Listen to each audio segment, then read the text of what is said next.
Ok, donc mes amis, Brouchim Abaï, bonsoir à tous pour notre chiot hebdomadaire du lundi soir. Quelqu'un m'a fait remarquer, il m'a dit qu'à l'époque, il y avait les cours du Rav Sitruk, les cours du lundi, à la victoire. Alors bon, je ne pourrais pas avoir un jour la prétention de dire que j'ai ni la carrure, ni l'éloquence du Rav Sitruk. Bon, au moins, on a repris les cours du lundi, c'est déjà pas mal.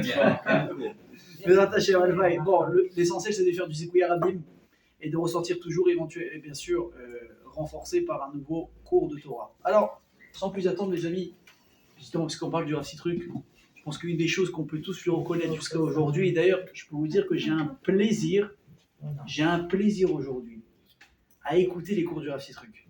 Torah Box, ils se sont amusés à rediffuser ces cours. Alors, des fois, c'est en entier, des fois, c'est une partie. Mais quelle éloquence! Oui. Quelle classe, quel charisme, sans crier, comment les choses sont posées, comment elles sont dites. Vous savez qu'un jour on m'a raconté. Vous savez que Rav Sitruk, bon évidemment par ses fonctions de grand rabbin de France, m'a béni Rav Sitruk.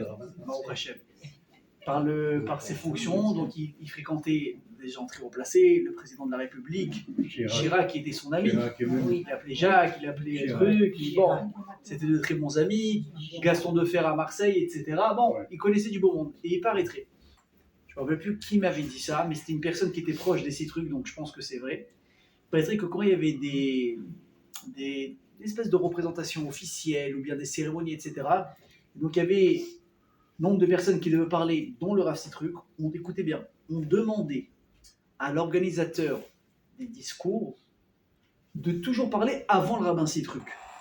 Pourquoi? Les gens, apparemment même des gens de l'État, disaient, une fois que le rabbin Sitruk a parlé, quand on parle derrière, on a l'air d'idiot. Ouais. On ne fait pas le poids, vous imaginez ou pas? Les gens venaient, des gens, des maires, des ministres, ils demandaient surtout faites nous parler avant parce qu'après on ne ressent plus rien quand on parle. Vous imaginez? Comment est-ce qu'on appelle ça, mes amis? On appelle ça une capacité rhétorique. Rhétorique. Ça veut dire que c'est une force de parole. C'est une manière de savoir s'exprimer. De savoir, attention, c'est très difficile, je vais vous dire. Quand on est une personne qui doit avoir au public, il faut être très, écoutez bien ce que je vous dis, il faut être intelligent, il faut être rusé, il faut être même malicieux, il faut être diplomate. Pourquoi? Parce qu'il faut être capable, pas uniquement de dire les choses, mais surtout de savoir les dire. Comme on dit, il y a le fond, mais il y a surtout la forme. Et éviter les pièges. Je vais vous dire, il y a un jour quelqu'un m'a dit une phrase vraiment très vraie. Il m'a dit, tu sais, dans la vie, on peut, je pèse mes mots, pratiquement tout dire. On peut pratiquement tout dire. La question, c'est comment tu le dis. Des fois, vous pouvez prendre deux personnes qui disent exactement dans le fond la même chose. Pourtant, un endroit s'est passé et l'autre s'est pas du tout passé. Pourquoi? Tout est une question de forme. Est-ce que tu as pris des pincettes? Est-ce que tu as préparé la personne? Est-ce que tu as dit avec le sourire, avec de l'empathie, avec de la compassion? Ça passe. Mais est-ce que tu es arrivé comme une brute, boum, c'est comme ça et pas autrement? Vous avez dit la même chose. Mais la guicha, l'approche n'était pas la même. Pourquoi est-ce que je vous dis ça?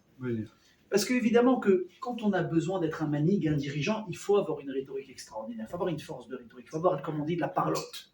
Il faut être capable de parler. Surtout quand on parle chez nous, ou même pas chez nous, de dirigeants spirituels, alors ça prend tout de suite aussi des ampleurs beaucoup plus grandes. Maintenant, je reviens évidemment au judaïsme. Imaginez que quand on va voir des rabbinim et on leur pose des questions, selon ce qu'ils vont dire, leur parole, une réponse, mais l'avenir d'une personne peut changer. Je veux dire même mieux que ça. Vous voyez des dinim dans la Gemara, dans la Halacha. Vous avez un morceau de viande, vous ne savez pas s'il est kasher ou taref. Shrita, kasher ou pas. Qu'est-ce que tu fais? Tu vas voir un rave, il te pose des questions. En fonction de ce que tu vas dire, il va réfléchir. Et c'est lui qui va trancher kasher, taref. C'est-à-dire que leur force de parole, mamash, il y a des vraies conséquences derrière. Quand vous allez voir des grands rabbinim, Rav, j'ai peut-être rencontré l'homme de ma vie. Il est extraordinaire. Il a l'air bien, il est mignon, il a l'air honnête, il gagne bien de sa vie, machin. Bon, le pauvre, il est tunisien, mais c'est pas de sa faute. Ok? Est-ce que je peux passer ou pas? Et tu vas poser des questions. Le Rav, ce qu'il va te dire, c'est encore une fois, tu as une Rachamim, mais tu vas pas avoir un guignol non plus. il te dit, vas-y, fonce. Hein, le rabbi, quand il a envoyé une question, il a envoyé $1, il disait Mazal Tov. Ça y est, la personne dans sa tête, c'est fini. Elle a appelé toutes les chatraniotes. Elle leur a dit, vous m'enlevez de toutes vos listes, je n'appartiens plus à personne, j'ai trouvé mon khatan, dit avant. Mais alors, même s'il va avoir ensuite des complications jusqu'au mariage, parce que comme elle dit la Gemara, En Ketuba, les Loketata. Il n'existe pas de Ketuba sans dispute. Eh ouais, c'est la Gemara qui dit ça. Pourquoi Parce que la mitzvah qu'on s'apprête à accomplir, elle est tellement grande d'être Mekim Ba'it Ne'eman Be'Israël, de fonder un foyer juif, Kacher, Alpi Yesodot HaTorah Ve'Atahara, dans le Ham Israël, c'est tellement important que le Satan, il fait tout pour faire capoter l'histoire. Un mot de travers, la belle-mère qui a dit quelque chose, les beaux-parents qui ne s'entendent pas sur les conditions du mariage, et non, vous laissez de ça, mais on a ce budget, mais ça c'est trop cher, mais ça c'est pas nous à payer, mais pour qui vous vous prenez? Et vous êtes comme si, boum, ça explose. La Gemara dit, vous connaissez ce que c'est-à-dire que si demain vous aurez, écoutez bien, si demain vous organisez un mariage, et que tout va bien, et qu'il n'y a pas un problème, c'est là où vous devrez vous poser des questions. Qu'est-ce qui se passe? Pourquoi les Terrara, ils ne se mêlent pas? Pourquoi ils ne se mêlent pas les Terrara? C'est-à-dire qu'il y a un truc pourri qui est en train de se passer, on ne s'en rend pas compte. Alors que quand c'est bien, ça va donner du bon, ça va donner une maison, il y aura de la Kdusha, il y aura la Tara, il y aura des enfants, il y aura tout ce qu'il faut. Le Terrara, il fait tout pour faire sauter l'histoire. La Gemara dit En Ketuba, les Loketata. Ça n'existe pas. Moi, je dirais mieux que ça. Moi, je vais dire En Simcha, les Loketata. Tu fais une bar mitzvah, il y a embrouille. Tu fais fiançailles, des fois aussi c'est tendu. Tu veux faire une brit mila, il y a l'attention, toujours. Là, il y aura de la Kdusha, il y aura de l'Yitzhara. C'est clair? Donc tu vas voir le Rav. Rav, qu'est-ce que je fais? Oui, je veux me marier avec lui. Il te dit, vas-y, fonce. Ton avenir, il est fait. Décidé. Rav, qu'est-ce que je fais? Il y a une affaire, elle a l'air intéressante. Je me renseigne, apparemment c'est bon. Je peux débloquer un crédit en faisant marcher un petit peu de contact, je peux avoir 400 000 euros et encore 600 000 là-bas, il faut injecter 1 million. Je fonce ou je fonce pas? Qu'est-ce que je fais? Le Rav, ce qu'il va te dire, ça va vraiment donner une décision pour ta vie. T'imagines, l'affaire, elle ne marche pas, tu es endetté à hauteur de 1 million d'euros, bah voilà, la vérité, je ne voudrais pas être associé avec toi dans cette affaire. C'est compliqué. Donc on voit à quel point un dirigeant, il a ici une responsabilité et un rôle important, et ô combien il a besoin d'être convaincant et de savoir expliquer les choses. Maintenant qu'on a posé la base, on est d'accord là-dessus, je vais vous poser une question toute simple. Le premier manig du Ham Israël, ça a été qui? Moshe Rabbeinu. Moshe Rabbeinu. Même s'il y a eu avant Adam Rishon, Avraham Noach, ça n'a jamais été des manigim, on ne les a jamais reconnus comme des dirigeants suprêmes. De même, ils se sont fait, ça a été un petit peu les bergers, Abraham, Yitzhak, Jacob, mais on ne les a jamais reconnus comme des dirigeants. Le premier manig officiel qui a été nommé par le bon Dieu, qui a été Moshe Rabbeinu. Très bien. Mais à la différence, c'est que Moshe Rabbeinu, quand il a été nommé en tant que dirigeant, il n'a pas été seul. Qu'est-ce qu'on a amené avec lui pour diriger l'Am Israël? Aaron HaKohen. Alors là, il y a un truc qui ne va pas. Pourquoi? Parce que demain, on fait des élections. Voilà, on a bientôt les élections, par exemple, du maire ici de Natania. Slama. Amen. Pourquoi une personne va voter? Pour une personne. Faites pas les marrants à mettre deux noms dans l'urne, hein, ça ne sert à rien. On veut une personne à chaque fois. On veut un dirigeant. Comme on dit, on ne peut pas avoir Shnei Melachim, Beketer Echad. Ça n'existe pas d'avoir deux rois avec une seule couronne.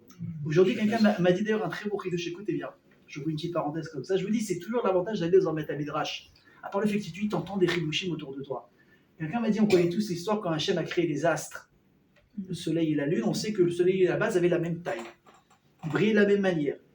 Parce que là, ça va. Sauf qu'il y en a un des deux à qui ça n'a pas plu. C'était qui? La lune.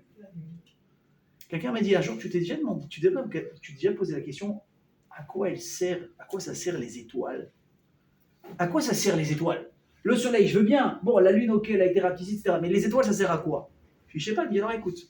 La lune, elle est venue se plaindre au bon Dieu. Qu'est-ce qu'elle a dit? Hachem Ifchar, c'est elle qui l'a dit d'ailleurs cette phrase. On ne peut pas avoir deux rois avec une couronne. Donc tu choisis. Qu'est-ce qu'il a dit Hachem? Mais le soleil aussi, ça peut le déranger d'être deux.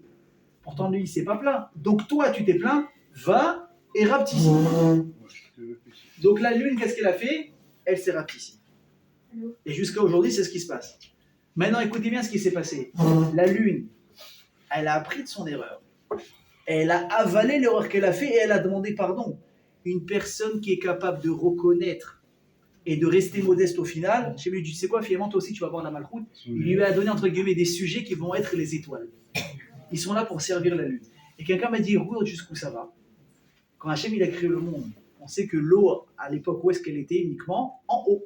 Ouais. Et voilà que Hachem, qu'est-ce qu'il a fait? Il a séparé les eaux du haut et les eaux du bas. Sauf que nous dit le Midrash, les eaux du bas, la mer, elle est venue pleurer chez Hachem. Elle dit, qu'est-ce que moi j'ai fait? Ma piché ou ma khatati, qu'est-ce que j'ai fait pour mériter d'être loin de toi? La pluie, elle a de la chance, elle est en haut, elle est près du ciel, du à Kabod, elle est tranquille, mais moi je vais être en bas maintenant dans le monde, je veux pas.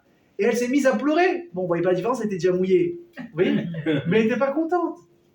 Hachem, qu'est-ce qu'il lui a dit? Il lui a dit, tu es triste, mais tu acceptes d'être en bas, d'être bas, je vais te donner quelque chose que les eaux d'en haut n'auront pas. C'est quoi? Le sel. Le sel. Et qu'est-ce qu'on gagne à ça? Vous savez que de l'eau qui stagne trop, à un moment donné, elle pourrit. C'est dégueulasse. Par contre, du sel de quelque chose, ça va toujours le maintenir pour ne jamais s'abîmer. Et ça a été le cadeau que Hachem a fait à l'eau. La mer, il a donné le sel. Pourquoi? Pour que l'eau ne s'abîme jamais. Oui. Regardez la force d'une personne qui est capable de baisser la tête, comment finalement c'est lui qui monte. Il faut arrêter de croire que ceux qui veulent être grands, ceux qui doivent se montrer, pas du tout. Maguel et Khagdoula, tu vas l'avoir l'Agdoula. Et surtout, il ne faut jamais écraser quelqu'un pour se remonter soi-même. Ça marche pas. Comment on dit quoi? On dit à Kosh Baruch Hu, qu'est-ce qu'il fait? Morish ou Ma'ashir, Mashpil Afmeromem. Hachem, c'est lui qui enrichit, qui appauvrit, c'est lui qui abaisse les gens et c'est lui qui élève les gens. D'accord? Très bien. Donc je referme la parenthèse. On parlait de deux rois. Oui. Moshe Rabbeinu, c'est lui qui va être choisi en tant que manig historique du Ham Israël. Ribono Shel Olam. Pourquoi est-ce que tu mets quelqu'un d'autre à côté de lui?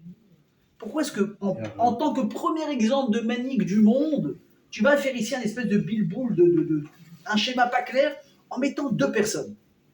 Alors tout le monde sait pourquoi est-ce que c'était nécessaire. Ouais. Alors tout le monde connaît un peu le Midrash qui dit que Moshe, qu'est-ce qu'il a eu? Il a eu un problème de quoi? De bégaiement. C'est-à-dire, nous dit le Midrash, quand il était âgé de 3 ans, il était dans le palais de Pharaon. On sait qu'il a été recueilli par sa fille Bithia. Et il a grandi. Et un jour, il est sur les genoux de son grand-père adoptif, Paro. Et voilà que Paro, il est sur son trône avec sa couronne. Et à 3 ans, qu'est-ce qu'il fait Moshe? Hop! Il prend la couronne et il la met sur sa tête. Alors, aujourd'hui, tu vois un enfant sur tes genoux de 3 ans qui prend ton chapeau et qui le met sur toi, ça va te faire rire. Si c'est pas Shabbat, tu fais une photo. Sinon, tu dis, ah, Bézant ça va être un grand rave. Ou tu dis rien du tout et juste tu rigoles. Ça aurait pu s'arrêter là. Sauf qu'il y a des sujets qui ont dit à Paro, attention, tu dois te méfier. S'il prend la couronne de ta tête à 3 ans, c'est qu'il veut prendre ta place sur le trône. Maintenant, on parle d'un gosse de 3 ans. Elle est poussée un peu. Mais là, on a réussi à mettre le doute dans la tête de Paro. Oui, c'est vrai, non, c'est pas vrai. Maintenant, le bébé qui est mignon avec des grosses joues, ouais, tu sais plus s'il faut le regarder comme un bébé ou comme un ennemi. Est-ce qu'il faut se méfier ou pas? Macarapo. Il y avait l'or et il y avait le feu. Et alors, qu'est-ce qu'ils ont fait? Sa main et la... Oh, la cavote. Alors, qu'est-ce qu'on dit? On va faire un test. On va amener un magache, un plateau d'or et un plateau de charbon. Ouais. S'il choisit l'or, c'est exactement qu'est-ce qu'il faut choisir, etc. Donc, on va se méfier. Je prends le gosse, je le tue. Si par contre il prend le charbon, c'est qu'il est bête, il n'a rien compris, c'est que j'ai rien à craindre. Ouais. Alors Moshe, khfif, on lui apporte une montagne d'or et du charbon. Évidemment, qu'est-ce qu'il allait prendre? L'or. Mais Hachem, il ne voulait pas qu'il meure. Il a envoyé un malach, il lui a poussé la main, et il a touché le charbon, il s'est brûlé la main. Maintenant, instinctivement, quand tu t'es brûlé, où tu mets la main? Dans la bouche, parce que c'est mouillé. Et là, il s'est brûlé la langue, et à ce moment-là, il a commencé à bégayer. Ça, c'est ce qu'il dit. Le Midrash, c'est l'histoire connue. Et c'est ce que Moshe va dire à Akash Baruch Hu quand il va lui proposer donc, de prendre le rôle de sauver le peuple d'Israël. Il va dire à Akash Baruch Hu, Lo'ish devarim anochi. Je ne suis pas un homme qui sait exprimer. Kavet pe ve kaved lashon anochi. J'ai la bouche lourde. Pourquoi? À cause de cet incident. Venons, on se remémore comment ça s'est passé tout ça. Moshe Rabbeinu, on sait très bien qu'après l'incident qu'il y a eu en Égypte, où il a été accusé de mort, etc., de meurtre, il s'enfuit. Combien de temps est-ce qu'il reste à Midian? 60 ans. 60 ans, Moshe Rabbeinu, il est complètement déconnecté de ce qui se passe en Égypte, de la souffrance des pays d'Israël. Il ne sait pas ce qui se passe. Il n'y a pas WhatsApp, il n'y a pas les infos, il n'y a rien. Il est à Midian. Et un jour, il se balade comme ça. Il va récupérer une brebis. Et là, donc, tout le monde connaît le fameux épisode du buisson ardent. Il voit un buisson qui brûle, mais ne se consume pas. Et là, Hachem, il lui dit quoi? Je suis Hachem, etc. Et je te choisis pour aller libérer mon peuple. Et là, Moshe, qu'est-ce qu'il fait? Il recule. Il dit, mais je peux pas. Pourquoi? Parce que je suis bègue. Il a dit, je peux pas. Pourquoi je suis bègue? Pour la raison que je viens de donner maintenant. Mais Moshe, il donne 2 autres raisons. Toujours en relation avec la parole. Il dit, c'est pas une question juste que je bégaye. Regardez, il vient avec des vrais tanotes. Il dit, en plus, qu'est-ce que tu veux que je fasse là? J'aille où? En Égypte. Convaincre qui? Un roi cruel, méchant, tout ce que tu veux, de libérer un peuple. Il n'y a pas de problème. Sauf que quelle langue il parle, lui, Paro? Il parle en arabe, il parle égyptien. Oui. Moi, j'ai grandi en Égypte jusqu'à quel âge? 18, 20 ans. Ça fait 60 ans que je n'ai pas parlé l'arabe. Tu sais qu'est-ce qui me reste comme vocabulaire? Des notions, des expressions, comme aujourd'hui, tu vois un peu les gens qui savent vraiment pas l'arabe, dès qu'ils peuvent, ils placent un mot pour montrer qu'il a un peu de notion. Elle dit, je peux baragouiner, mais je ne peux pas tenir une vraie discussion. Je ne vais pas être pris au sérieux. Laisse tomber, trouve quelqu'un d'autre. Et troisièmement, et là c'est le truc le plus intéressant, il lui dit, Lo ish devari manochi, ça veut dire quoi? Il dit, Srazal, il dit, Hachem, il y a un problème. C'est que moi, je ne sais pas être diplomate. Ouais. Il dit, je n'ai pas l'art et la manière de parler. Je vous dis, hein, j'ai entendu des gens parler. Oui. Maman. Moi, j'appelle ça des chats. Ouais. Parce que c'est un chat. Un chat, il arrive à se faufiler. C'est remarqué, hein, il passe entre des barreaux, des trucs. Un chat, c'est quoi? Un type, il peut se sortir de n'importe quelle situation. Le type, il a pu dire un gros mensonge.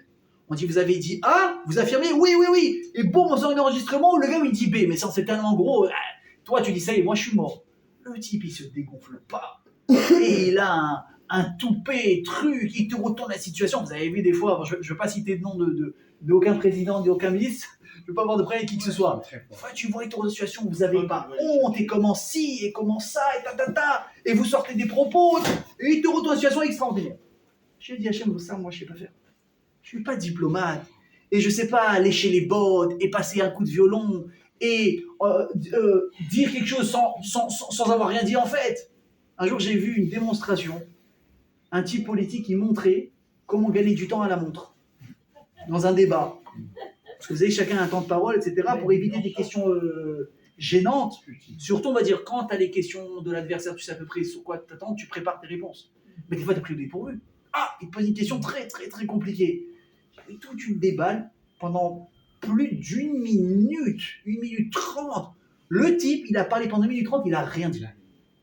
Une bombe atomique. Moi, je lui ai dit, Hachem, tout ça, je ne sais pas faire.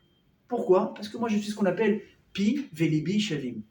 Ma bouche et mon cœur sont égaux. Ce que je pense, je le dis. Ce que je dis, je le pense. Chez moi, il n'y a pas de truc. Et donc, tu t'adresses vraiment à la plus mauvaise personne pour aller plaider la cause des Israël devant un roi. Mais il faut être diplomate pour parler à un roi, c'est pas n'importe qui. Il faut savoir parler, il faut employer les bons termes. Tu dis pas, bon, allez frérot, on s'en va. Ça n'existe pas. Majesté, écoutez, j'ai une requête, nanana. Déjà le vocabulaire, je ne l'ai pas. En plus, maintenant, s'il va me chauffer les oreilles, je vais lui rentrer dedans. Non, on va tout perdre, oui ou non? Des fois, vous remarquez dans un débat, tant qu'on garde son calme, ça va. Tu vois que ça tourne en rond. Ça tourne en rond. Tu lui dis A, le gars il dit B. Il te fait tourner en bourrique comme ça. Alors, tu essaies de prendre sur toi. Tu dis non, mais t'as pas compris. Je sais que tu m'as dit ça, mais je t'ai répondu, Hydru. À un moment donné, tu n'en peux plus, t'exploses. L'explosion, qu'est-ce qu'elle a fait? Elle a mis fin au débat. Ça tourne en dispute, il n'y a plus de discours, c'est fini. Tout ce que tu as réussi à gratter jusqu'à maintenant, en une fraction de seconde, tu l'as raté. Moshe il a dit Hachem, si c'est ce que tu veux, c'est exactement ce qui va se passer. Donc ça ne sert à rien. Bon, Moshe il a raison dans ce qu'il dit. Quelle aurait été la réaction de Dieu à laquelle on aurait dû s'attendre? Qu'il le rassure. Il dit écoute, Baba, tu sais à qui tu parles? Hé, Baruch Shem, Arvayolam, j'ai parlé, j'ai créé le monde. T'inquiète pas, t'as pas de diplomatie, tu verras qu'il y aura un miracle. Quand tu vas t'adresser à Paro, qu'est-ce que tu vas parler? Tu vas parler comme le plus grand des avocats. D'ailleurs, ça a été le cas avec Yirmiyahu Hanavi, quand il a été envoyé pour une trichoute, il n'avait pas de vocabulaire, il ne savait pas s'exprimer. Pourtant, un malach est venu, lui a touché la bouche, il s'est mis à parler comme un orateur extraordinaire. C'est arrivé dans la Torah, c'est arrivé dans le Tanakh. Ah bah, tu parles là. Au maître du monde, il a un problème de te rendre intelligent. L'espace d'un moment pour parler simplement correctement à un roi, c'est pas un problème. Oh, Hachem, il lui promet pas ça. Bon, ok, là, on va faire plus simple. Hachem, je bégaye. C'est vrai que c'est un gros problème, ça la fout mal. Ça la fout mal de bégayer. On va se moquer de toi, on va te prendre au sérieux. Hachem, qu'est-ce qu'il dit? Qu'est-ce qu'il aurait pu dire? T'inquiète pas, je vais te guérir. Or, est-ce que Hachem a guéri Moshe? Non. Non, il a. À quoi ça sert? En tournant en rondeur, je vous apprends un chidouche, un petit chidouche sympathique. Sachez que Moshe Rabbeinu a arrêté de bégayer à un moment donné. Quand? À Matan Torah. À partir de Matan Torah, Moshe ne bégayait plus. Pourquoi? Parce qu'à Matan Torah, tous les malades ont été guéris, y compris Moshe. Et la preuve, c'est quoi? C'est que très souvent, il y a marqué que Hachem il parlait à Moshe, Aaron, Moshe, Aaron, Moshe, Aaron. Et tu vois dans Devarim, par exemple, quand Aaron est déjà Niftar, parce qu'on sait qu'il y a eu d'abord Myriam, ensuite il y a eu Aaron, et Moshe est mort en dernier. Et pourtant, il y a marqué Hele à Devarim Asher Diber Moshe le Béni Israël. On voit que Moshe il s'adresse à tous les Béni Israël. Il n'y a plus besoin d'interprète, il n'y a plus besoin de personne qui vient parler à sa place. Qu'est-ce qui se passe? Moshe il a retrouvé ses capacités sans aucun problème. Donc Moshe à un moment donné, il va aller mieux, il va guérir. Mais Hachem, c'est toi qui vas guérir tout le monde à Manar Sinaï. Tu prends quelqu'un maintenant qui est défectueux, guéris-le, tu règles le problème. Non. Hachem, qu'est-ce qu'il devait faire? Il dit à Moshe, t'inquiète pas, j'ai une solution. Laquelle? Pas celle à laquelle on s'attend. Je vais te donner la première notion de ce qu'on appelle aujourd'hui Google Translate. Ouais. Tu comprends pas quelque chose, tu prends ton application, tu parles en français, traduction en japonais, le type il a tout compris de l'autre côté. Hachem il a fait pareil, il dit regarde-toi, moi c'est pas un problème. Tu vas aller en bégayant, tu vas aller en parlant en petit nègre, un peu hébreu, un peu arabe, un peu midianite, un peu ce que tu veux, et avec tes nerfs, tu balances tout comme ça, tout de go à Aaron. Aaron, qu'est-ce qu'il va faire? Il va prendre tes paroles en hébreu, il va les transformer en arabe. Toi qui n'as pas de diplomatie, lui va te mettre auxiliaire, sujet, verbe, s'il vous plaît, merci, au revoir. Et en plus de ça, il va tout bien t'envelopper comme ça. Magnifique. Dis voilà, la solution, elle est là. Vous connaissez l'expression? Ouais, ils sont à l'oreille. Qu'est-ce que c'est ça? Pourquoi tu me fais un tour comme ça? On n'a pas trouvé d'autre solution. Donc, Mahamatara, c'est quoi l'intérêt de coller quelqu'un à Moshe? Alors, tu vas me dire, bon, bah, écoute, qu'est-ce que tu veux? La diplomatie, c'est elle est importante. Alors, Manafchar, si la diplomatie, elle est importante, Moshe, avec tout la petite croûte qu'on lui connaît, laisse-le de côté, prends que Aaron pour lâcher les routes. Et si la petite croûte, elle prime surtout, Moshe, c'est quelqu'un d'extraordinaire, il a une échelle particulière, alors donne à Moshe les moyens de pouvoir faire seul la mission. Surtout que, n'oubliez pas une chose, combien de temps Moshe a été absent d'Égypte? 60 ans. Mais est-ce que c'est 60 ans? C'est une vie. Qui a été dans le labeur des Juifs tout ce temps-là? Aaron.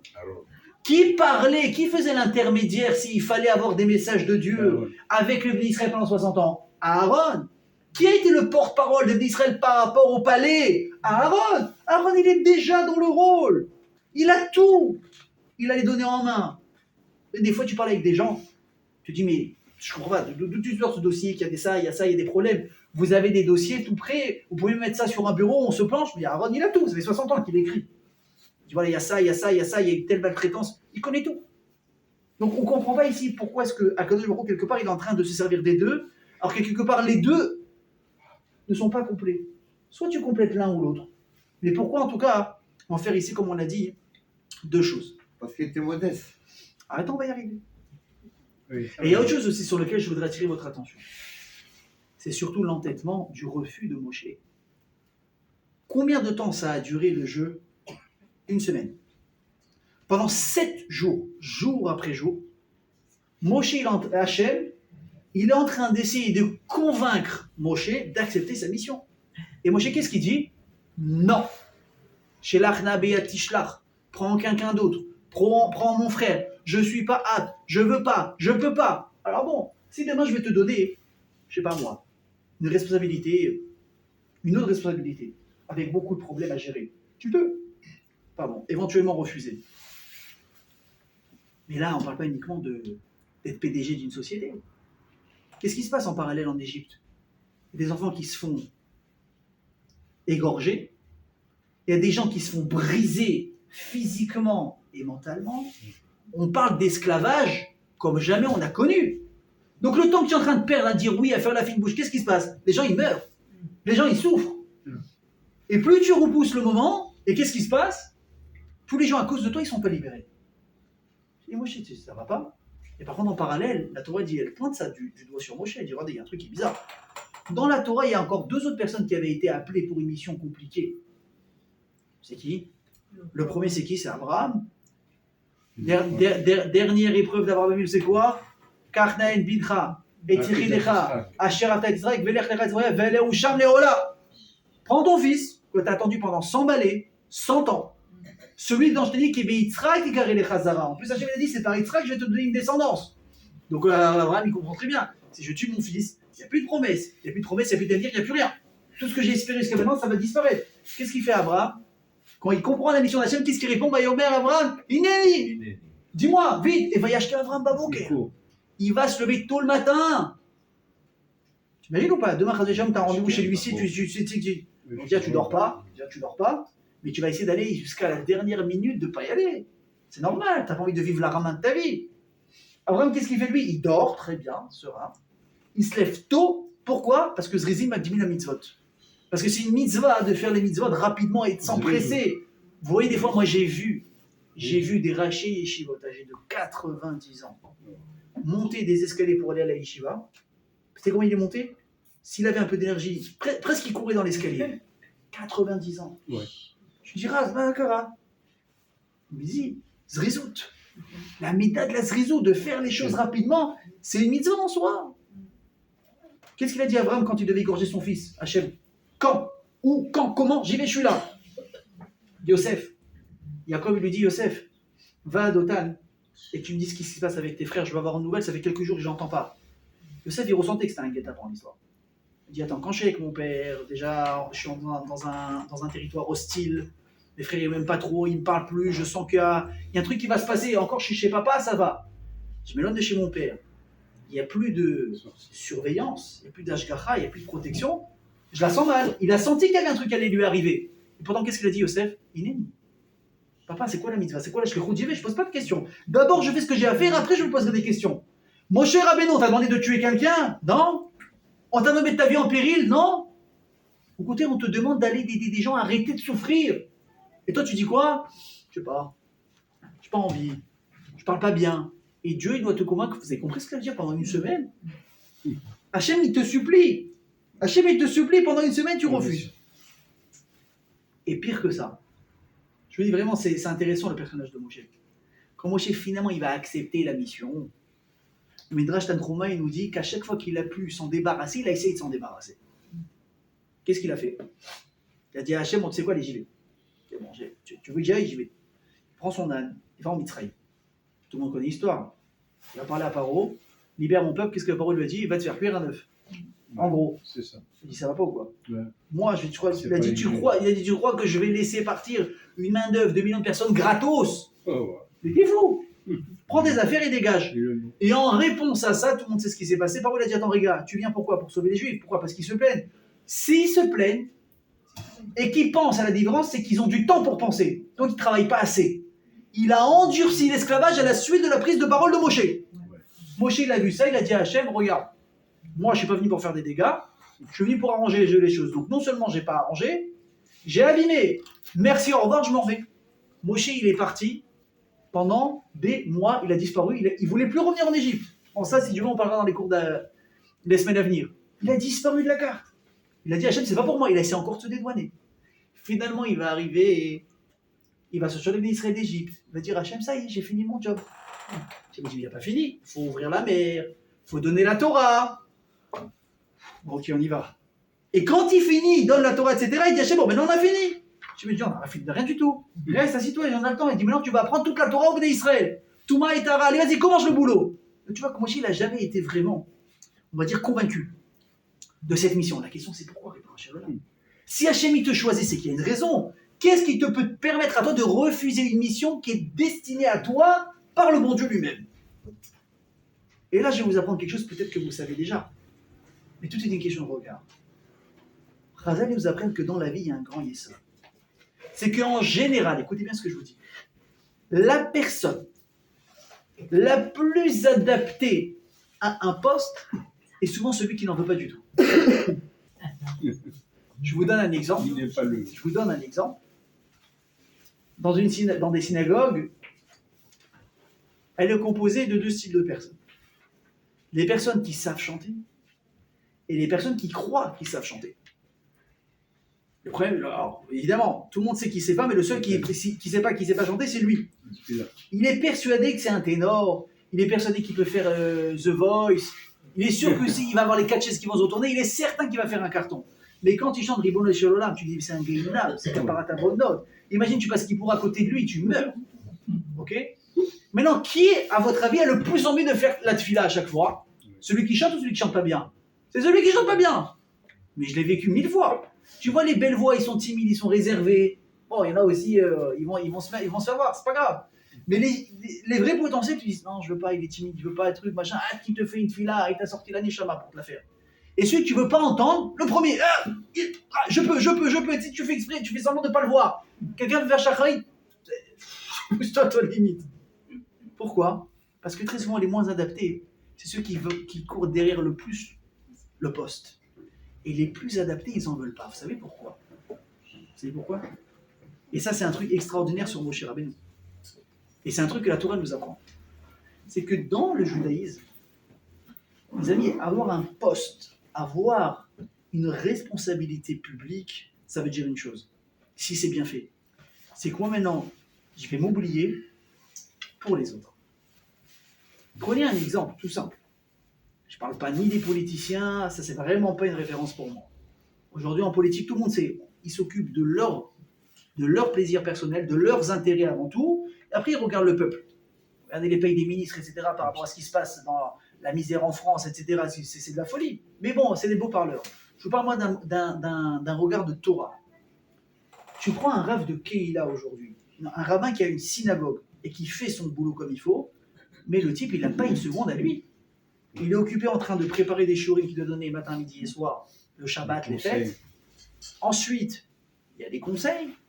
Et moi, j'ai un problème de Shalom Baït. Et moi, j'ai un problème avec celui-là. Et ensuite, avec celui-là. Ensuite, des questions d'Alakha. Il y a des questions de cache-route. Il y a ci, il y a ça. Il va trouver encore un peu de temps. Il va essayer un peu de temps pour sa famille. Lui, il n'existe plus. Il n'a pas le temps de faire du sport. À qu'il arrive à aller chez le coiffeur, c'est un... T'as compris? C'est compliqué. Tu vois que le type, il est tout le temps occupé. Moi, un jour, un rav, il m'a dit, mais t'as pas compris que les rabbinim, pendant les vacances et les fêtes, c'est le moment où on est le plus occupé. Des questions de partout. Et on a besoin de vous, et ça, et s'il vous plaît, venez, aidez-nous. On ne s'en sort pas. Ça, c'est le rôle et le but réel d'un poste public dans la Torah. Et d'ailleurs, Moshe, quand il va prendre la mission, c'est ce qui va se passer, il va être obligé de se séparer de sa femme et de ses enfants pour être disponible pour le Israël. Ouais. Moshe, il a compris qu'est-ce que c'était d'être le de Israël. Il a dit à Hachem, mais j'en veux pas de ta mission. Parce que si je le fais, je me perds, je m'oublie. Alors tu vas dire, attendez, mais une seconde. Alors, c'est un peu l'égoïsme. Parce qu'il veut penser à lui, il s'en fout des autres. Non, elle est là la différence. C'est quoi? C'est que Moshe Rabbeinu, qui était Moshe? La personne, écoutez bien ce que je vous dis, la plus fermée sur elle-même que vous pouvez imaginer dans votre vie, c'était Moshe. Moufnam, renfermé. Qu'est-ce qu'il faisait Moshe toute la journée? Comme David Améler, comme Abraham, comme Israël, comme Jacob. Il parlait avec Hachem toute la journée. Il parlait. La Torah n'avait pas été donnée, pourtant ils connaissaient la Torah. Ils étudiaient la Torah, ils connaissaient la Torah. Ils étaient branchés à Dieu du matin au soir. Et Hachem, il a dit à Moshe, il dit à Hachem, mais bon Shalom, est-ce que tu penses que moi, j'ai les nerfs, avec mon caractère, ou mon kiff, c'est quoi? C'est de faire. On va remarquer qu'à chaque fois qu'il y a eu des grandes personnes, c'était à chaque fois des bergers. Abraham, Yitzhak, Yaakov, les Shvatim, c'était des bergers. David Améler, c'était un berger. Moshe, c'est quoi un berger? C'est une personne qui est capable de s'occuper des autres, mais surtout, qu'est-ce qu'il fait de son temps? Il parle avec Hachem, il est connecté 300%, 24 sur 24 avec le bon Dieu. Il n'a pas de patron. Il n'y a personne qui le dérange. Il envoie les moutons quand ils vont paître. Qu'est-ce qu'il fait, lui? Il n'est pas sur Instagram ou TikTok, il n'y a pas de téléphone. Comment tu fais passer ton temps? Il n'est pas en train de faire du tricot. Qu'est-ce qu'il fait? Il lève les yeux au ciel et il parle avec Hachem. Mais c'était leur plus beau passe-temps. Il dit, Hachem, mais tu penses que moi, j'ai les nerfs maintenant de mettre une croix sur la relation que toi et moi on entretient depuis une 60aine d'années maintenant, et d'aller me disputer avec des gens dans le peuple, avec Dathan et Aviram? Il a fait ci, il a fait ça, Hachem Yitzri, ben non, on ne veut pas écouter, avec des gens qui vont me dire, mais non, on veut des tomates, on veut des concombres, et c'est dommage qu'on a obligé. Je dis, Hachem, j'ai pas la tête à ça. Je vais devenir fou avec des gens comme ça. J'en veux pas de ce rôle. Je connais le casse-tête qu'il y a, et c'est une trop grosse responsabilité pour moi, je m'en sens pas capable. D'ailleurs, sachez une chose, pour ceux qui ont peut-être connu le Rav Mordechai Eliyahu à la Shalom, un des rabbinim arachim d'Israël. Moi, je sais qu'il y a une histoire fou, une histoire folle sur lui. Il y avait Rav Ovadia Yosef qui avait été Rishon LeZion avant lui. Normalement, il y avait une règle jusqu'à Rav Ovadia Yosef, c'est quand une personne était nommée Rishon LeZion, grand rabbin d'Israël, c'était jusqu'à sa mort qu'il gardait le titre. En tout cas, qu'il était surtout en fonction, parce que le titre, on l'a jusqu'à aujourd'hui. Mais comme Rav Ovadia Yosef, c'était aussi quelqu'un de très... C'est-à-dire qu'il n'avait pas sa langue dans sa poche, il disait ce qu'il pensait, il taillait les plus grands dirigeants quand il y a un truc qu'il ne faisait pas bien. Ils ont voulu lui faire du mal, ils ont fait exprès de faire passer une loi juste dans son mandat à lui qu'à partir de maintenant, le Rishon LeZion était limité à des fonctions uniquement pour 10 ans. Et ensuite, on a des nouvelles élections et il y a quelqu'un d'autre qui va passer. Ça a commencé qu'à partir de Rav Ovadia Yosef. Et après, évidemment, c'est resté comme ça. Rav Ovadia, il a beaucoup souffert de cette chose-là. Parce que imaginez, c'était un poste, vous savez ce que c'est Rishon LeZion depuis qu'Israël existe, c'est la plus belle chose qui peut arriver à une personne. Grand rabbin d'Israël, c'est-à-dire des grands rabbins du monde, hein. Faut comprendre. Il a beaucoup souffert. Donc il y a eu plusieurs personnes qui se sont présentées. Ramon Réléo ne s'est pas présenté. Pourtant, les gens sont venus lui parler. Rav Kadouri, il est venu lui dire avec Yitzhak Kadouri Vacham, il lui a dit présente-toi. Il lui a dit Rav, je ne veux pas de ce poste. Il a dit tu comprends que dans le Dor, c'est toi qui es le plus raoui, c'est toi qui es le plus apte à être Rishon LeZion. Il a dit merci beaucoup, je ne veux pas. Je suis très bien comme ça, laisse-moi étudier. Comment il s'appelle Ramon Echeliaou, un Dayan, un Tamid Chacham, un Mekoubal, ce que vous voulez. Ce que vous voulez. Si je suis très bien comme ça, je veux pas de ça. Hâte que finalement. Baba Salé aussi lui disait présente-toi. Il voulait écouter personne. Hâte que Ramon Echeliaou. Écoutez bien, j'ai entendu cette histoire, c'était au collège. Hâte qu'il est venu le voir, Rav Kadouri. Il lui a dit tu n'as plus le choix. Bashamaim, dans le ciel, on a décrété que le prochain régional, ce sera toi. Tu n'as pas le choix. T'imagines ou pas? Et là, ils ont des sources que nous, on n'aura jamais. Bien sûr. C'est pas, il y a un séquer, on dit que apparemment sur les infos, les estimations, non, Bachamim, Gazrou, c'est toi. Il s'est présenté, qui l'a emporté? Ramon Echeliaou, comme par hasard. Par contre, je finis avec Ramon Echeliaou pour montrer sa modestie. Vous savez que le Rishon LeZion, il a un habit spécial. Il a une petite toque bleue, il a une robe comme ça, truc. Ouais. Et vous remarquerez que chaque Rishon LeZion, il a un dessin qui est différent de l'autre. Bon, ça, c'est très spécifique comme règle. Mais en tout cas, il a la redingote. Il a cette robe. Et on raconte qu'un jour, il y avait un Kenes, un Mahamad officiel, et les grands rabbinim étaient invités. Il y avait donc le Rishon LeZion actuel, Ramon Echeliaou, donc il est arrivé avec sa toque, sa redingote, etc. Et qui était aussi invité d'honneur? Rav Ovadia Yosef, le précédent Rishon LeZion. Écoutez bien, moi c'est son fils qui m'a raconté cette histoire. Il a dit que quand Ramon Echeliaou il a entendu que Rav Ovadia Yosef il arrivait, c'était mamage très proche, c'était peut-être 6 mois ou dans l'année des élections où il venait d'être élu. Ramon Echeliaou il est parti. Il a enlevé sa robe de Rishon LeZion et son chapeau, il a remis un frac et un chapeau noir normal, il est revenu s'installer, il a reçu Rav Ovadia Yosef comme ça. Pourquoi? Je ne veux pas lui faire de la peine. Je ne veux pas qu'il voit qu'en face de lui, comme ça le saisisse, il y a quelqu'un d'autre qui est Rishon LeZion à ma place. Regardez la grandeur de la Hanava des gens, qu'est-ce que c'est. Et je peux vous dire que Ramon Echeliaou a été reconnu comme un Tamid Chacham, un tzaddik, un Malach Hashem. Mais Koubal c'est bien, mais les midot comme ça, mais qui est capable de faire ça, de se rabaisser à écart, de pas faire d'ombre à quelqu'un, de pas lui faire de la peine, non. Non, encore une fois, il a toutes les excuses de dire, mais c'est lui qui a un problème entre guillemets, qu'il aille se faire, comment dirait-nous, qu'il aille se faire soigner, il est mal dans sa peau. Non, c'est pas comme ça. Il y a un Kawad Torah, il y a un Tamid Chacham, on lui a fait une crasse ici. C'est vrai que moi j'ai pris le rôle parce que c'est vrai que Gazou Bachamaïm, mais il y a un humain en face de moi. Il y a une sensibilité ici à garder. Donc maintenant, il a fallu le convaincre pour en arriver là. Mon cher Rabbeinu, il ne voulait pas de ce titre. Il ne voulait pas, il a dit Hachem, c'est Kaved Alay. Pourquoi? J'ai pas envie maintenant, moi, de perdre du temps et de me gâcher le temps que j'ai avec toi. Le temps, ce kiff que j'ai d'étudier la Torah, d'être branché avec toi, pour m'occuper maintenant de bêtises. Et lui m'a fait ça, lui m'a fait ça, lui m'a fait ça. Moi, j'adore quand j'entends dans les synagogues, c'est vrai, hein, quand vous avez un responsable de synagogue, et il y a des problèmes, les places de Kippour, la place de Shabbat, le Kidouche, mais vous avez réservé la Ascara, et ça commence à crier. Et il se met baba, avec 50 personnes, je ne m'en sors pas. Comment il a fait mon cher Rabbeinu avec des millions de feuilles? Comment il... T'imagines ou pas? C'est tous les feuilles en même temps du monde entier que tu dois gérer. Mais moi, je me tire une balle tout de suite. Mais c'est impossible de tenir. Et Moshe, il ne voulait pas pour ça. Il dit à Kosh Baruch Hu, je suis désolé, mais je n'ai pas les épaules. Alors, encore une fois, surtout pour gérer des gens comme ça, il faut avoir une certaine force de parole pour être convaincant, pour être apaisant, pour être conciliant, etc. Moshe, il n'a pas cette force. Donc, encore une fois, Hachem, pourquoi tu t'attaques sur Moshe? Il ne veut pas. Il n'est pas bon. On l'a dit, prends Aaron, et on finit avec ça. Alors, je vais raconter une belle histoire. Et je pense que ça va nous donner la clé à tout ça. Une histoire qui est arrivée en 1967. Pas très vieux. C'est pas très vieux. Elle est arrivée donc aux États-Unis, au Minnesota. Là-bas, il y avait un voyage qui était organisé par l'organisme que vous connaissez peut-être, Gnibrit. Voilà. Gnibrit, ça existe depuis longtemps. Et ça consistait à quoi? À prendre des enfants, donc des jeunes adolescents juifs, complètement paumés de Torah, ils n'ont aucune notion. Bon, leur faire un petit camp comme ça de 3 jours, petit kiff. Il y avait 3 personnes qui devaient représenter l'association et parler avec des prises de parole. Un des 3 qui a été choisi, ça a été le Shaliach Chabad de l'endroit. Et lui, apparemment, il venait de prendre ses fonctions, le rabbi, il venait de le nommer. Super. Donc lui, maintenant, il est tout feu, tout flamme. Il dit, t'imagines, des jeunes, autant de jeunes d'un coup rassemblés. En plus, c'est à la période de Hanouka. Il appelle l'organisatrice, comment Dieu lui dit, la wedding planner. Il lui dit, voilà, écoute, on va faire, j'ai un programme pour toi. Je voudrais organiser le premier jour et le deuxième jour une mise de téfilines générale pour tout le monde. Imagine, il y a des gens qui n'ont jamais vu une paire de téfilines de leur vie. Ça vous est déjà arrivé quand vous allez à l'aéroport? En général, messieurs, on nous apprend un truc depuis qu'on est petit. Ne mets jamais tes téfilines dans ta valise qui part en soute. Jamais. Pourquoi? La valise, chèque demain, elle est perdue. Chèque, tu pleures, t'as plus de téfilines. Jamais. Où tu mets les téfilines? Valise cabine. Moi, je ne vous dis pas le nombre de fois. Le nombre de fois j'ai pris l'avion Air France, même Elal. Ah, écoutez, vous voulez envoyer votre valise cabine en soute? Non. Non, mais ça nous arrange qu'il n'y a pas beaucoup de place dans le vol. Je dis, ben non. Pourquoi? J'ai mes téfilines. Mais qu'est-ce qu'il dit? Prenez que votre filet.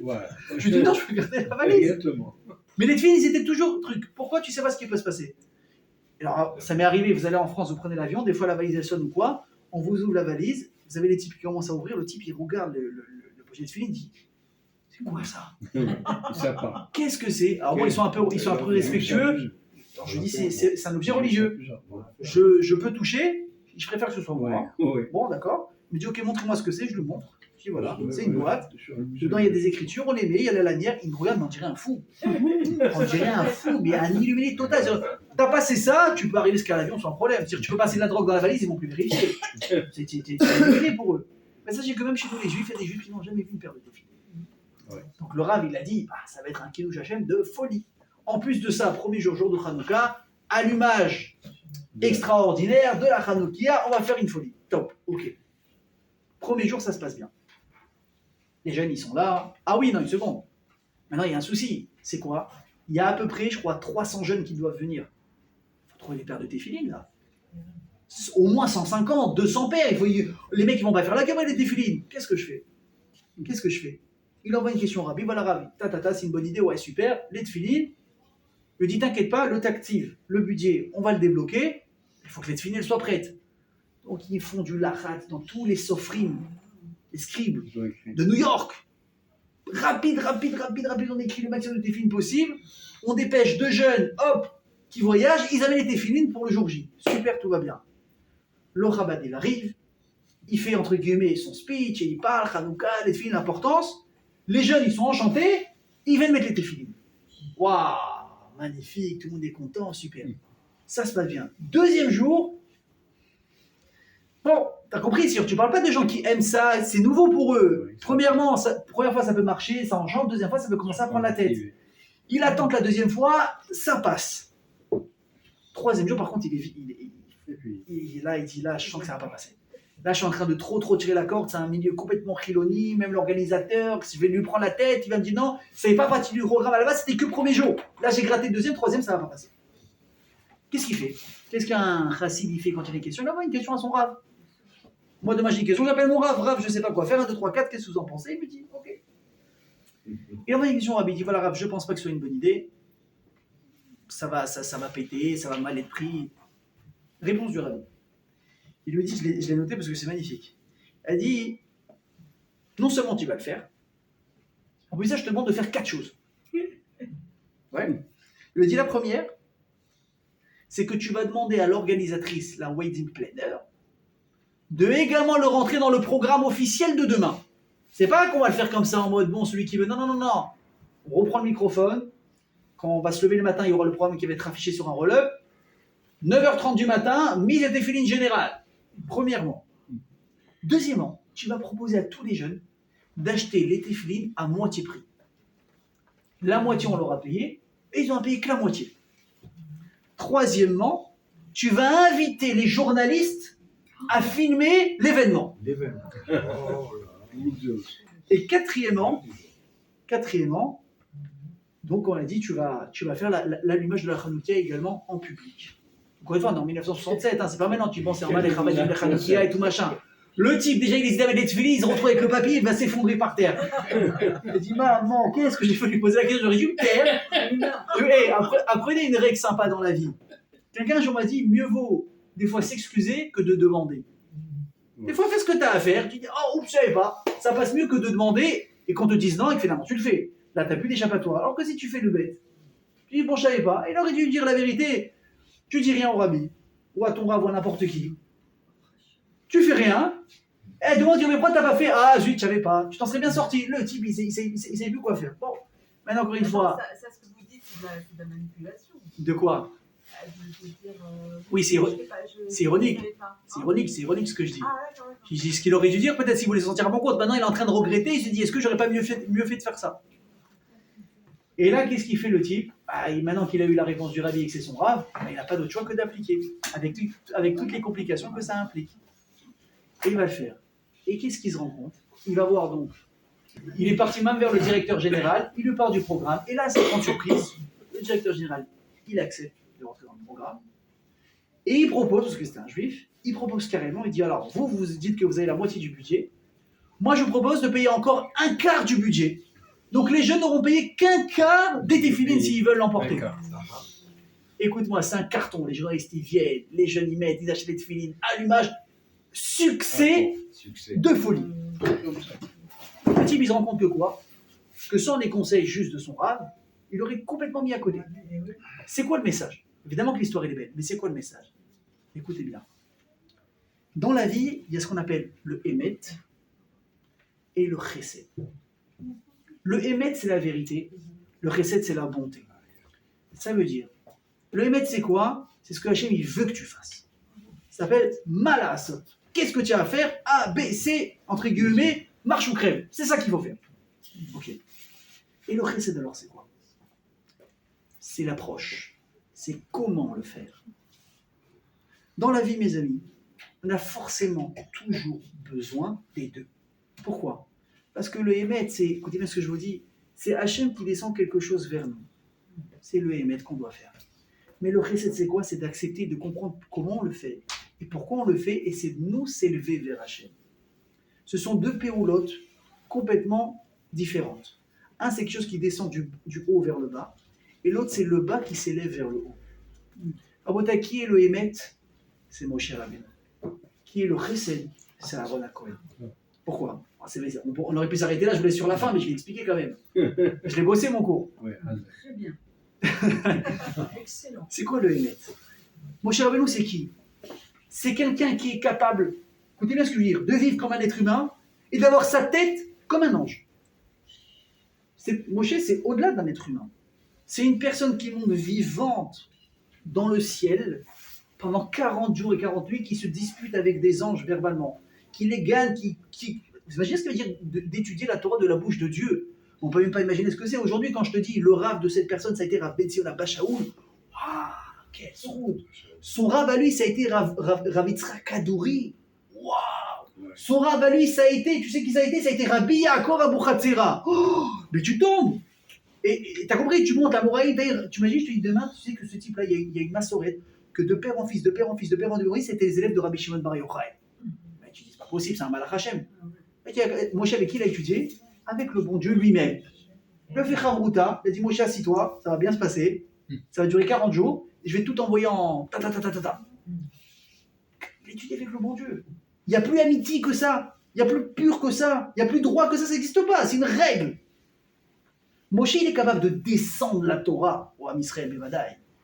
Mais il y a un souci, c'est quoi? L'approche. L'approche, elle n'est pas forcément là. Pourquoi? Parce que quel va être le rôle de Aaron HaKohen plus tard, d'être le Kohen Gadol? Quel était le rôle du Kohen Gadol, mes amis, le jour de Yom Kippour? De demander pardon pour les fautes du Am Israël. C'est celui qui a de l'empathie. C'est celui qui s'identifie à l'autre. C'est celui qui va comprendre, celui qui va pardonner, celui qui va aider, celui qui va tout faire. Pour qui? Pour les gens. D'ailleurs, nous dit Razal que quand les gens fautaient, ils avaient honte de croiser Moshe Rabbeinu. Parce que Moshe Rabbeinu, c'est quelqu'un de quoi? Écoutez bien ce que je dis, c'est pas un homme de la dureté, mais c'est qu'il est tellement kadosh, tellement connecté Emet, il peut pas comprendre comment une personne peut faire une avéra, ça le dépasse. Ouais. Donc évidemment qu'il a du mal à accepter. Ouais. Mais Aaron, lui, il est fait d'un autre Homer, d'autre chose. Il est plus rare. Il est un peu plus tendre. Lui, c'est quoi? Lui, c'est celui qui va envelopper le Emet dans une manière où le type, il peut l'entendre. D'ailleurs, Hachem veut dire à Moshe. Même au Bnei Israël, c'est quoi? C'est Kotomar, les Bnei Israël, Kotomar, les Bnei Yaakov, et Taged, les Bnei Israël. Il y a une manière de parler aux hommes, il y a une manière de parler aux femmes. Tu peux pas adapter le même discours, n'est-ce pas? Tu peux aller à ton pote, vas-y, tu m'as saoulé, au revoir, dégage. Une heure après, ça va, frérot, tout va bien. Tiens, une femme, salut, tu m'as saoulé, dégage. Bon, t'es mort. Tant que tu fais pas les tachanouim de Kippour, avec un resto avant et un cadeau, ça passe pas, c'est pas possible. Oui. Il y a une manière de se comporter. Aaron, lui, il était capable d'avoir justement ce lien particulier pour faire passer le message de manière particulière. D'ailleurs, vous verrez une différence. Regardez bien jusqu'où ça va. Quand Aaron est niftar et quand Moshe est niftar, il y a presque le même passouk qui est marqué sur les deux.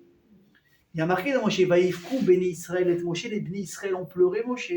Super. Et dans Aaron, c'est marqué, Vaïfkou, Kol Bet Israël et Moshe. Et Aaron. Tous les Béni Israël, alors que là, il y a marqué, les Béni Israël. Maëvdel. Qui a pleuré chez Aaron qui n'a pas pleuré chez Moshe? Les femmes. Les femmes ont pleuré dans la mort de Aaron. Pourquoi? Parce que Aaron, c'est lui qui était mashkin shalom bait entre l'homme et sa femme. D'ailleurs, on raconte que quand Aaron est niftar, il y a eu des milliers d'enfants qui ont accompagné le lit de mort de Aaron. Ils s'appelaient tous comment?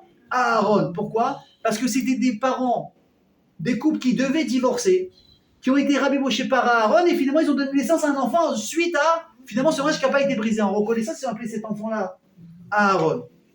Combien Aaron il a amené de bien-être dans ce Oev Shalom et Rodef Shalom. Ouais. Maintenant vous allez me dire, attends, c'est vrai que quand même Shalom Bayit c'est peut-être une des plus belles choses au monde qui existe. T'imagines? Tu arrives à faire en sorte qu'un couple ne va pas divorcer, qu'une maison ne va pas se briser, et les enfants, et les thérapies, les psychologues, et les souffrances, et les avocats, j'en passe. Pourquoi moi tu l'as pas fait? C'est facile de dire je me dédouane. Mais pourquoi toi tu l'as pas fait? Mitzvah enket ugmata. Hachem il te dit dans la Seret à Dibrot, Lot Issa et Shmi Lashav. Tu ne pourras jamais prononcer mon nom en vain ou l'écrire, Chaz v'Shalom, et de l'effacer. Le seul endroit où Hachem autorise d'effacer son nom, le seul endroit où Hachem il dit je me permets de me contredire moi-même ordre et contre-ordre, où tu peux effacer mon nom, c'est pour le Shalom Bayit. Mais j'ai l'importance du Shalom Bayit que ça même aux yeux de Dieu. Et nous on est là, on bafoue, on s'en fout, elle va se faire voir, elle va se faire soigner, elle est comme sa mère, elle est comme... Non, c'est sérieux, c'est très sérieux. Pourquoi Moshe qui n'a pas pris cette mission extraordinaire? Réponse, parce que pour faire le shalom, elle me dit la Torah, des fois il faut mentir. Ouais. Des fois pour le shalom, il faut mentir. Et c'est peut-être le seul endroit où on a le droit de mentir, c'est pour le shalom. Un exemple, tout simple, tout bête. Il n'y a pas besoin d'aller chercher très loin. Tu rentres chez toi le soir, tu as très faim, ta femme elle a mis 2 heures à préparer un plat. Maintenant elle s'est plantée entre le sucre et le sel.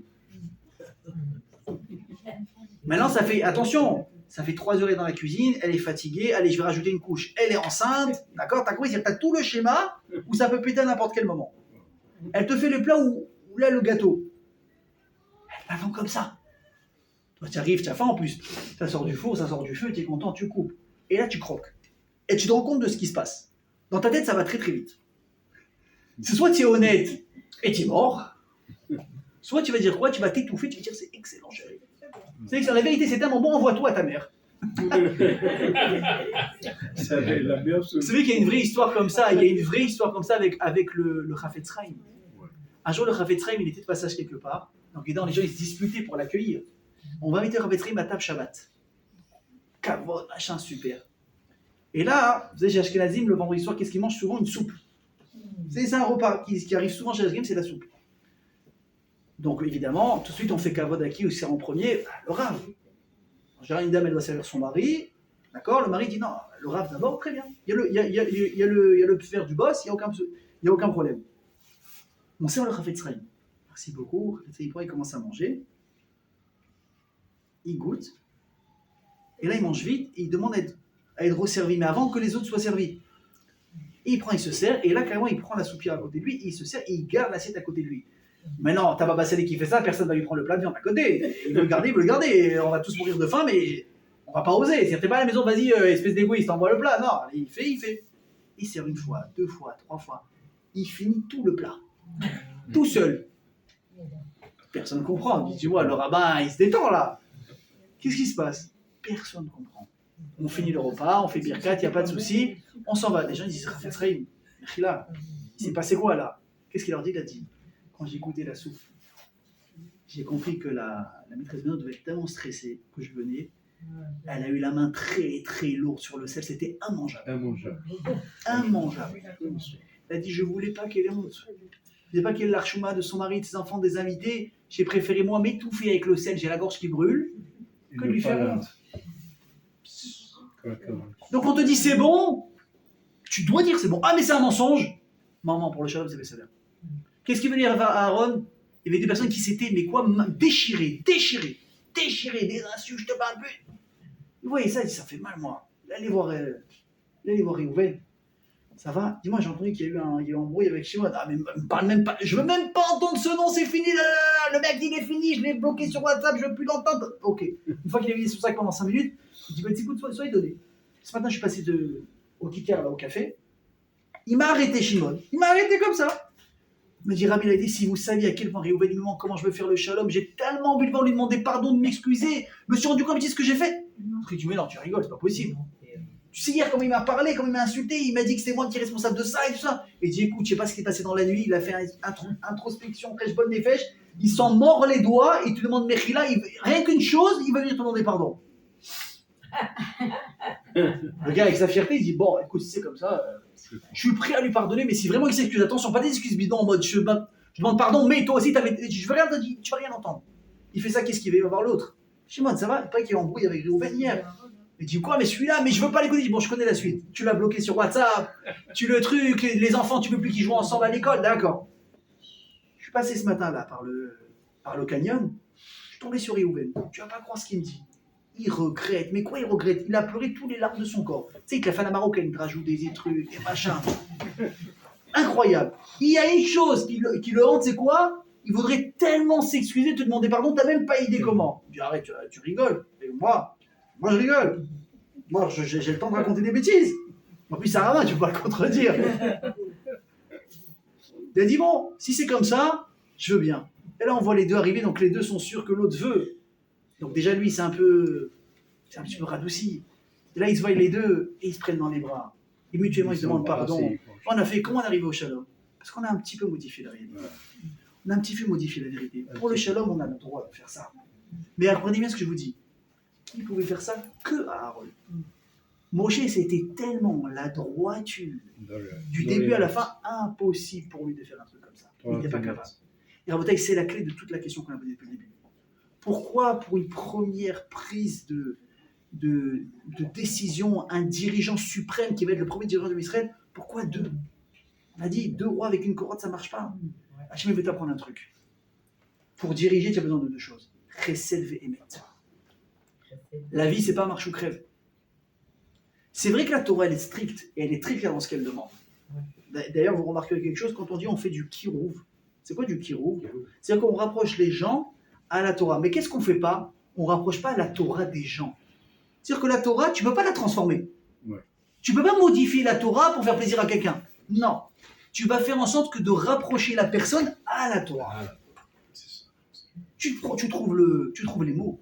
Tu trouves l'approche. Tu dis, regarde, si ça c'est trop difficile, commence par plus doucement. Évidemment que le Shabbat, c'est Shabbat. Shabbat à 100%, c'est comme ça. Je ne peux pas te dire que non, le Shabbat, tu fais à 50%, ça s'appelle... Non, le Shabbat, c'est à 100%. Toi, commence doucement. Toi, fais un pas. C'est ça, c'est essayer de trouver justement l'approche qui est bonne, le bon message à travers les réalités. Parce que les gens, ils ont besoin de ça. Il y a des gens qui sont capables de tout encaisser. Les gens qui ne sont pas capables. Les gens qui sont capables de commencer, de passer de 0 à 100 en 6 mois, 1 an. Les gens qui leur faut 5 ans, 10 ans. Alors c'est quoi en fait en réalité? C'est qu'il faut être capable d'avoir une main de fer, mais dans un gant de velours. Et c'est ça le message de la Torah, mes amis, et de cette semaine. Alors, deuxième qu'on soit zoré, nous aussi, pas uniquement dans la Torah, mais autour de nous, avec nos amis, avec nos familles, même quand il y a une réalité, une vérité à dire. C'est vrai qu'il y a certaines vérités qui sont bonnes à dire, mais toute la question c'est comment le dire. Chazak u'Baruch à tous et Shavua Tov.